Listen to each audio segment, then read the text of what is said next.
हरि ओम. सार्थक वाटे झाली या वेचाचे, जीवनगाथा एका तपस्विनीची.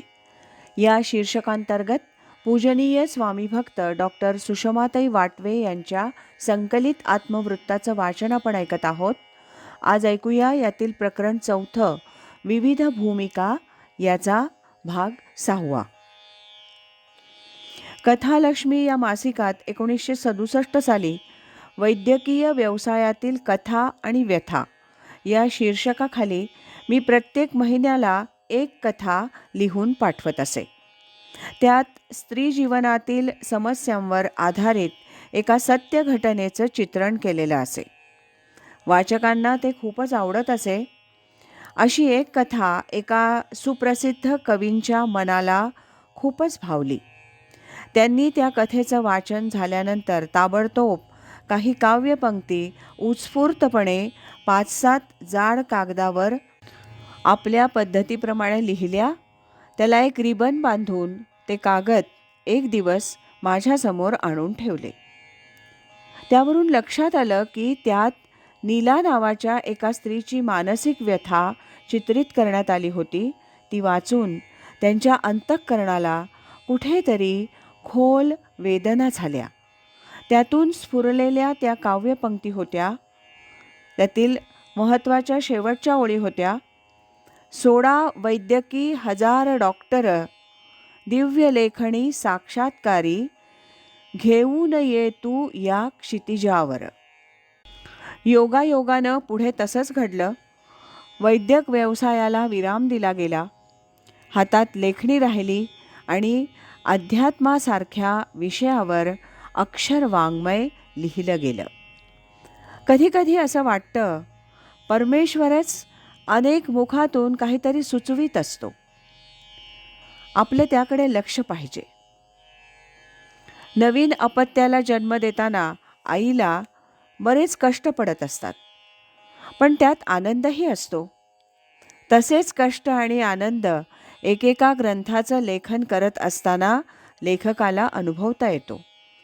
ज्या विषयावर ग्रंथलेखन करायचं त्याची प्रेरणा आतूनच येते. लेखनाला आवश्यक ते साहित्य, संदर्भ ग्रंथ, इतर सुविधा थोड्या प्रयत्नानंतर सहजच प्राप्त होत जातात आणि लेखनाचा ध्यास लागला की जर ते सत्कर्म असेल तर परमेश्वर कृपेनं ते अल्पावधीत पूर्णही होतं. 1975 ज्ञानेश्वर दर्शन ही लेखमाला 1975-76 या वर्षात तरुण भारत या दैनिकातून दर आठवड्याला एक लेख याप्रमाणे प्रकाशित झाली. दर मंगळवारी दुपारी ठीक 4:30 वाजता स्वामीजी आपल्या दुकानात मला लेखाचा मजकूर सांगत. तो लिहून घेऊन मी तो सुवाच्य करून ठेवीत असे. जराही खंड न पडता ते लेख वर्षभर प्रकाशित झाले. ते वाचकांना खूपच आवडले. त्यामुळे स्वामीजींचा विशेष परिचय परमार्थप्रेमियांना झाला. लवकरच ते लेख ग्रंथरूप घेऊन आले. 1977 साधनपाथेय हा एक अगदी छोटा ग्रंथ.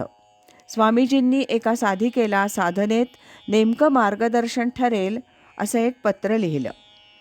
त्यावरून ग्रंथ छापावा असा विचार झाला. प्रकाशक डॉक्टर सुषमा वाटवे असं नाव घालून स्वामीजींच्या आज्ञेनं मी स्वखर्चानं त्याची पहिली आवृत्ती काढली. आता तोच ग्रंथ स्वानंदामृत या नावानं प्रकाशित केला जातो. आता लक्षात येतं की स्वामीजींच्या पश्चात 1997 पासून प्रकाशक या नात्यानं जे ग्रंथ माझ्याकडून प्रकाशित झाले त्याचा प्रारंभ 20 वर्षांपूर्वीच साधनपाथेयनं झाला. 1977 हे स्वामी माधवनाथांच्या षष्ठ्यब्दी पूर्तीचं वर्ष.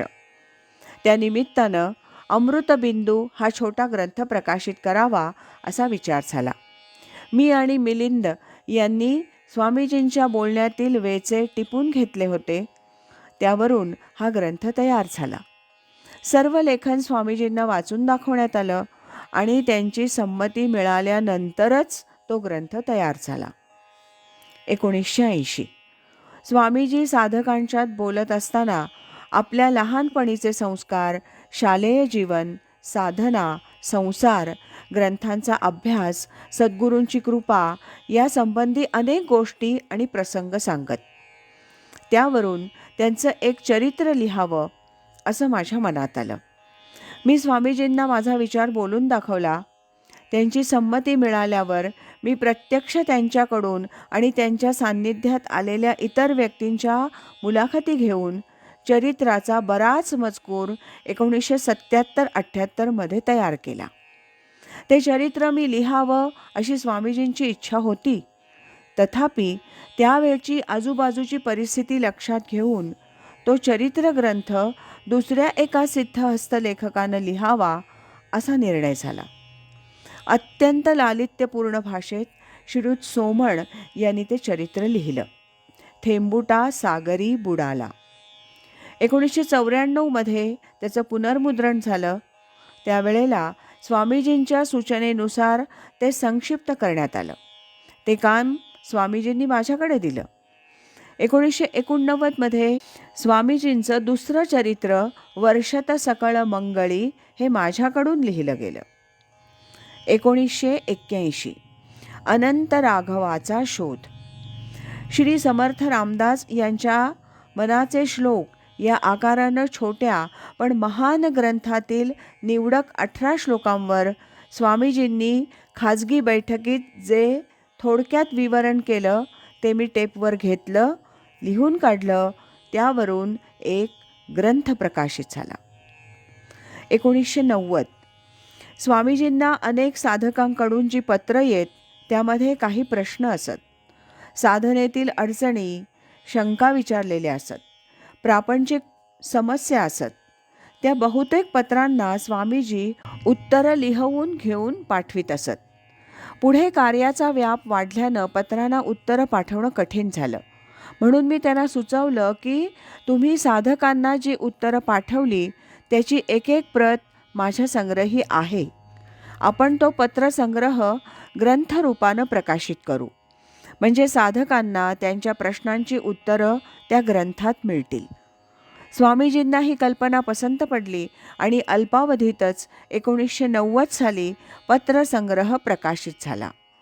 ग्रंथाला नाव कोणतं द्यावं असा विचार करत असतानाच स्वरूप पत्रमंजुषा या ग्रंथातील बहरला स्नेहसंवाद हा मथळा आवडला आणि त्या नावानं तो ग्रंथ 1990 मध्ये प्रकाशित झाला.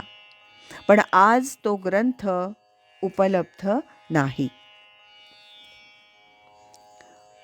आज इथेच थांबूया. यानंतरचा 7वा भाग आपण उद्या ऐकूया.